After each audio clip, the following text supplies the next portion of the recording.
গঙ্গারামপুর পুরসভা এলাকার নির্মল সাথী কর্মীদের মধ্যে মাইক বিলি করা হয় বৃহস্পতিবার। গঙ্গারামপুর পুরসভা ভবনে আয়োজিত একটি বিশেষ অনুষ্ঠানের মধ্যে দিয়ে গঙ্গারামপুর পুরসভার 18টি ওয়ার্ডের নির্মল সাথীর কর্মীদের হাতে মাইক তুলে দেওয়া হয়।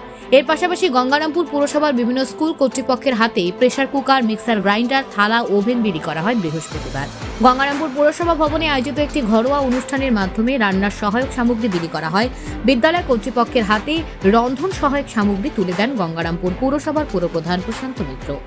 এ বিষয়ে পুরপ্রধান প্রশান্ত মিত্র জানান, আজকে আমরা আমাদের পশ্চিমবঙ্গ সরকার ব্যবস্থাপনায় আজকে আমাদের যে স্কুলগুলো আছে গঙ্গারামপুর মিউনিসিপ্যালিটি এবং তার সঙ্গে সঙ্গে আমাদের যে সলিড ওয়েস্ট পয়েন্ট, সেই সলিড ওয়েস্ট পয়েন্টের যে সমস্ত নির্মূল সাথীরা আছে তাদের হাতে কিছু সরঞ্জাম আমরা তুলে দিলাম গঙ্গারামপুর পৌরসভার পক্ষ থেকে। কতগুলো স্কুল আজকে আমাদের হচ্ছে 28টা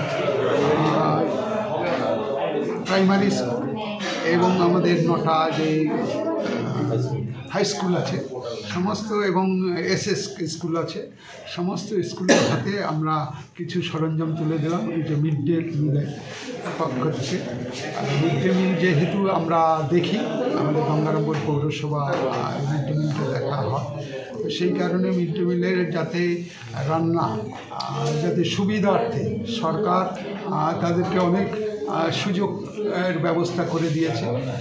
নানান ধরনের সরঞ্জামের মধ্য দিয়ে, যেমন আগে আমরা দেখতাম যে যারা রান্না করতো তাদেরকে আবার যে মশলা বাটতে হতো, আর সেই দিকটা চিন্তা ভাবনা করে যাতে সেই মশলা তারা সেই সময় তাড়াতাড়ি রান্না করার জন্য গোটা মশলাটাই তারা তাদের যে সবজি বলুন বা ডিম ভাতই বলুন বা মাংসই বলুন সেগুলোর মধ্যে তারা দিয়ে দিত। সেই কারণে সেই দিকগুলো চিন্তা ভাবনা করে তারা যে মিক্সচার মেশিন, সেই মিক্সচার মেশিনের মধ্য দিয়ে যাতে মশলাগুলো একদম গুঁড়া করে খাওয়ার মধ্যে দেওয়া যায় তার ব্যবস্থা করেছে সরকার। গঙ্গারামপুর থেকে বিশেষ প্রতিবেদন, নিউজ টুডে।